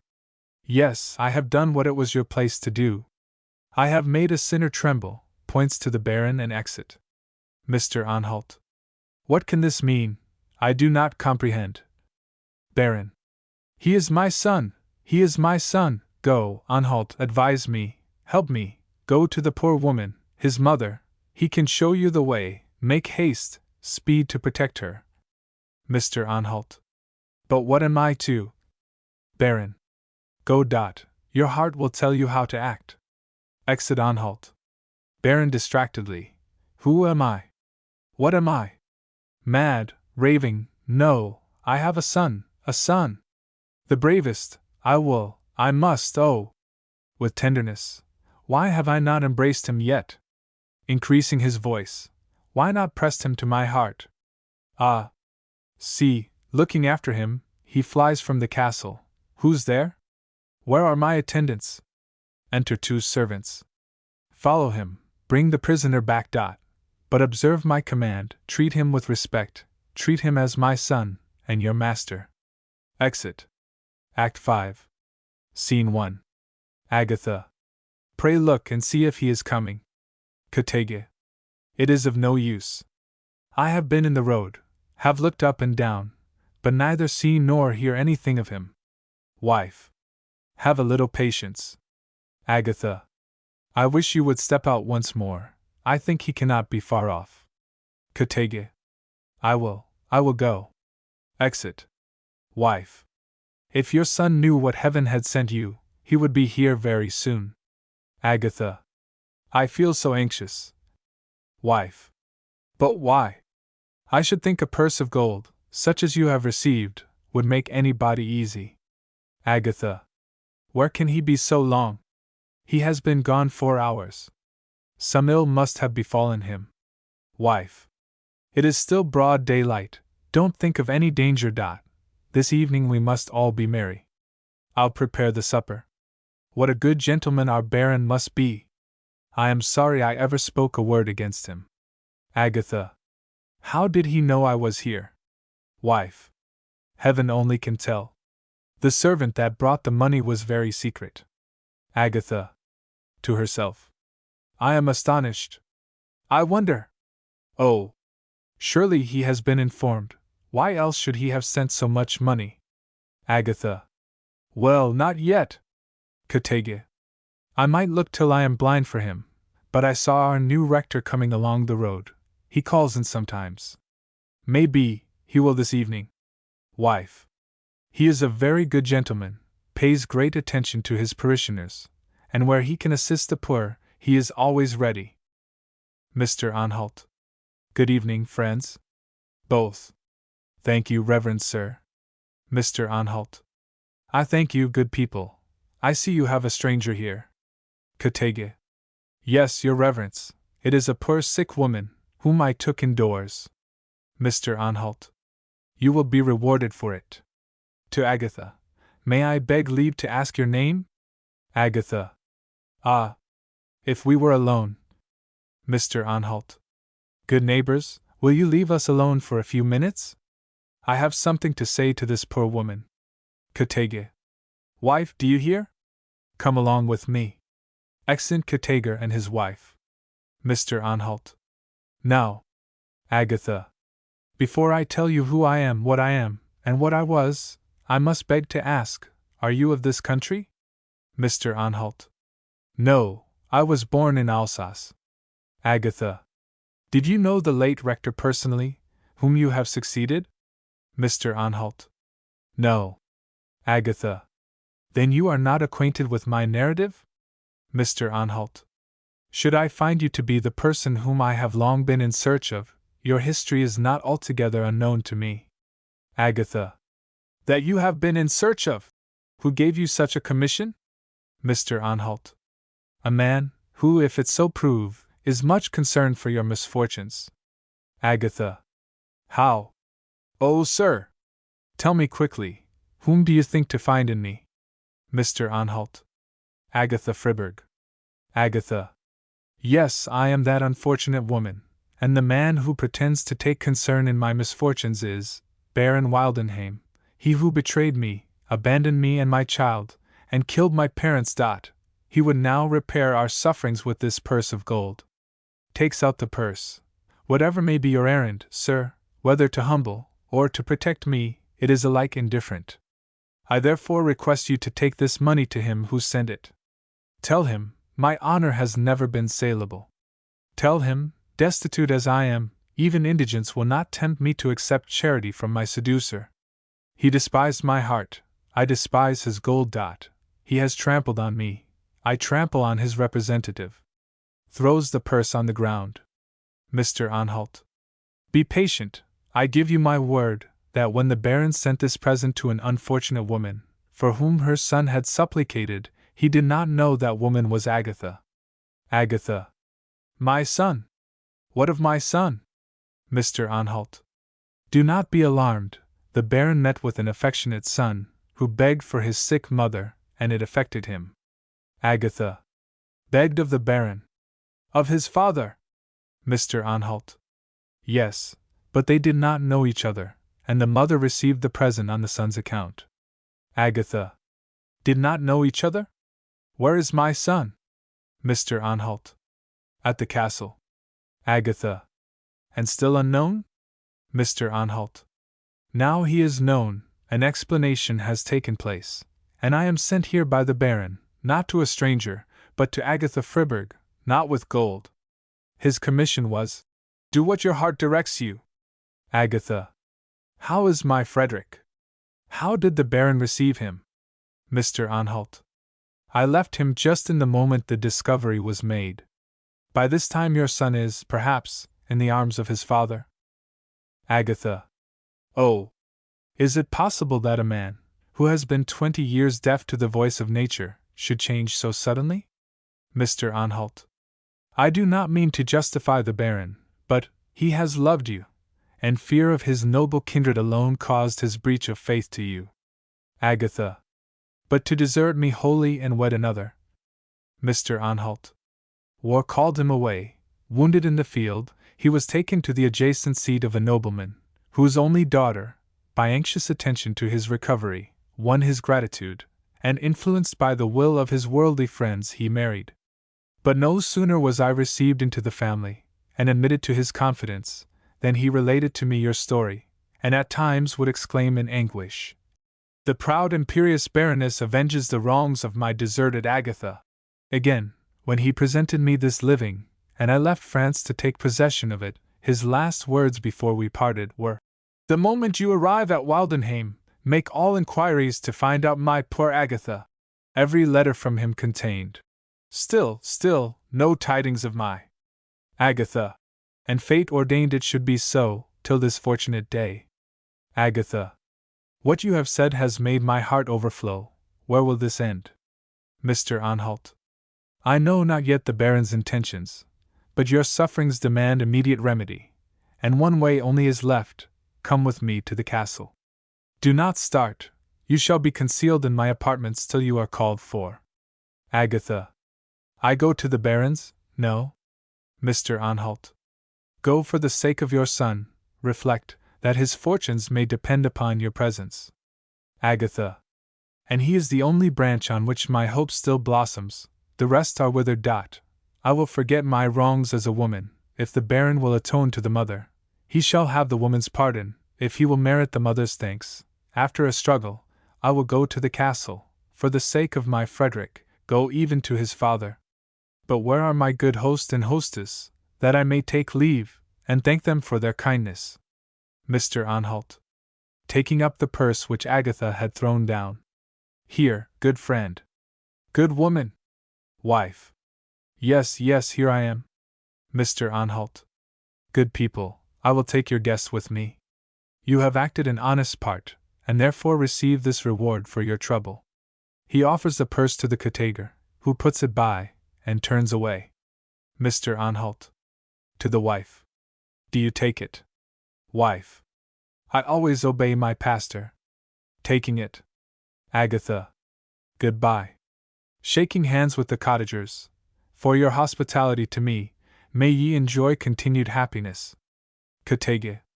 Fare you well, fare you well. Wife. If you find friends and get health, we won't trouble you to call on us again. But if you should fall sick or be in poverty, we shall take it very unkind if we don't see you. Scene 2. Baron. Been in battle too, I am glad to hear it. You have known hard services, but now they are over, and joy and happiness will succeed. The reproach of your birth shall be removed, for I will acknowledge you my son, and heir to my estate. Frederick. And my mother? Baron. She shall live in peace and affluence. Do you think I would leave your mother unprovided, unprotected? No!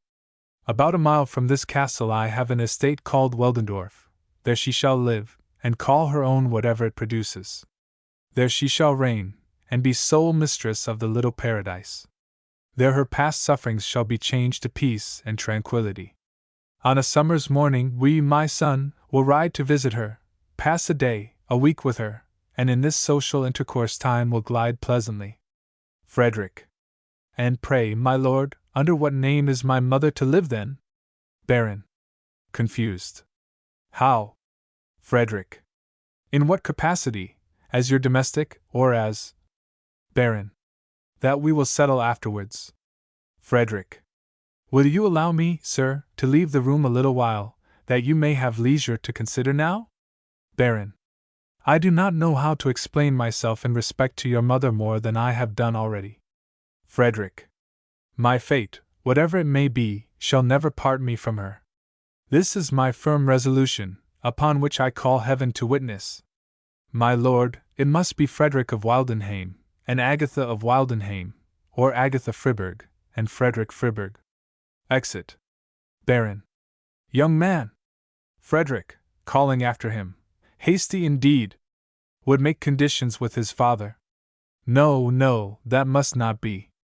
I just now thought how well I had arranged my plans, had relieved my heart of every burden, when, a second time, he throws a mountain upon it.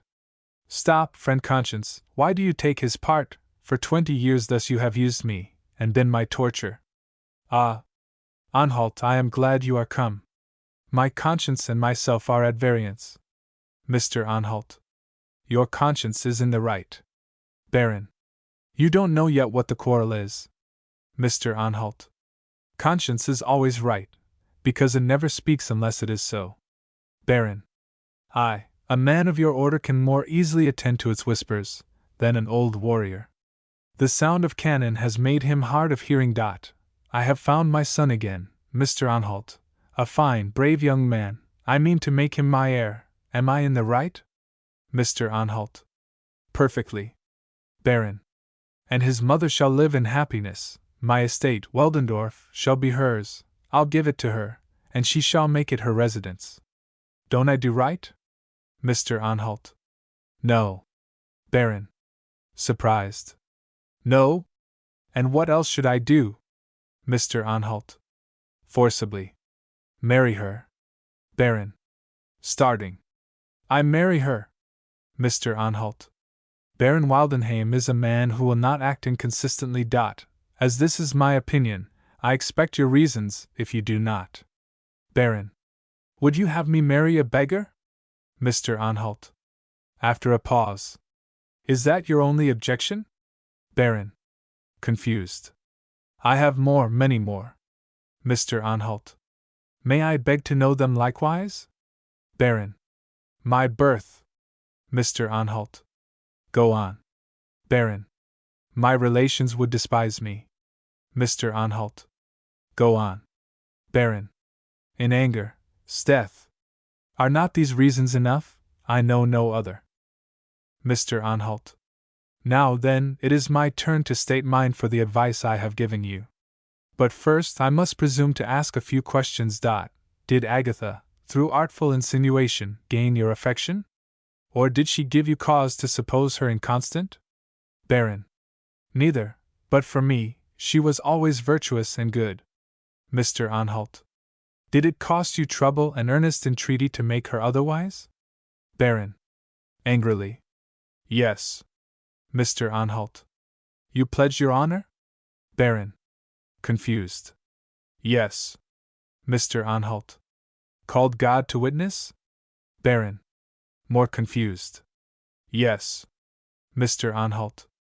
The witness you called at that time was the being who sees you now. What you gave in pledge was your honor, which you must redeem. Therefore thank heaven that it is in your power to redeem it. By marrying Agatha the ransom's maid, and she brings a dower greater than any princess can bestow, peace to your conscience. If you then esteem the value of this portion, you will not hesitate a moment to exclaim, friends, wish me joy, I will marry Agatha. Baron. Friend, wish me joy, I will marry Agatha. Mr. Anhalt. I do wish you joy. Baron. Where is she? Mr. Anhalt. In the castle, in my apartments here. I conducted her through the garden, to avoid curiosity. Baron. Well then, this is the wedding day. This very evening you shall give us your blessing. Mr. Anhalt.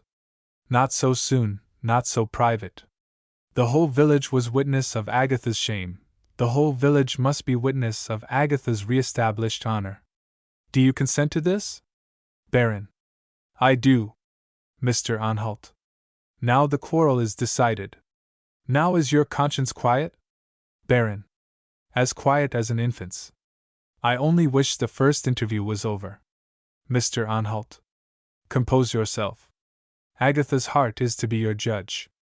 Baron. Amelia, you have a brother. Amelia.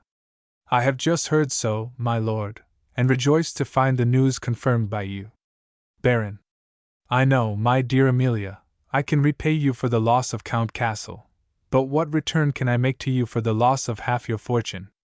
Amelia. My brother's love will be ample recompense. Baron. I will reward you better.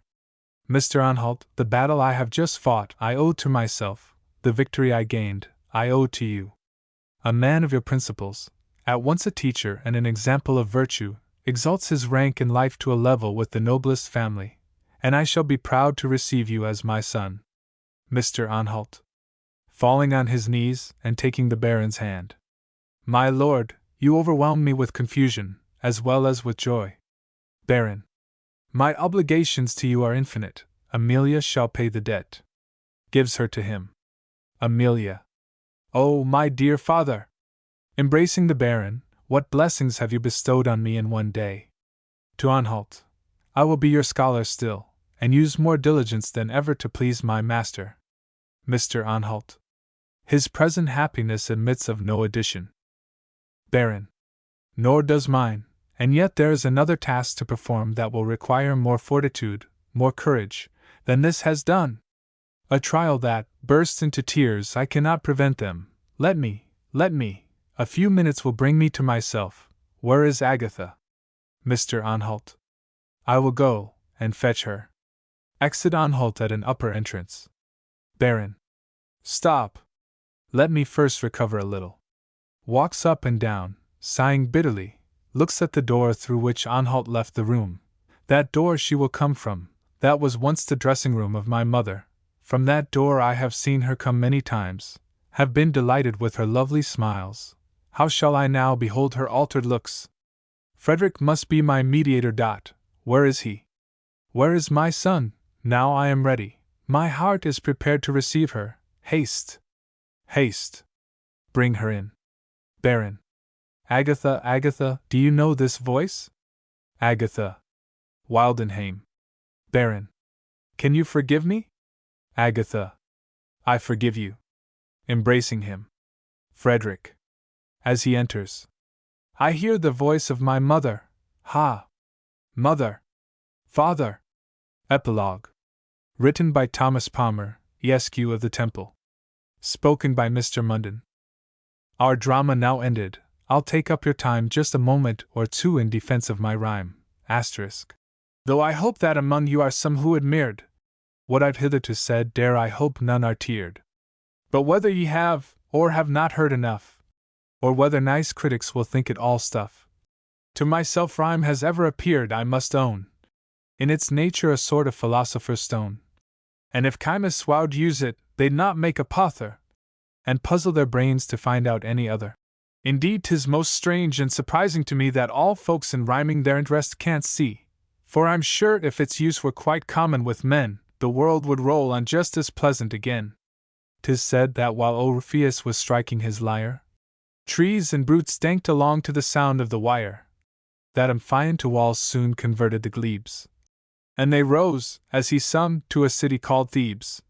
I suppose they were butlers, like me, of that time, and the tale shows our sires knew the wonders of rhyme.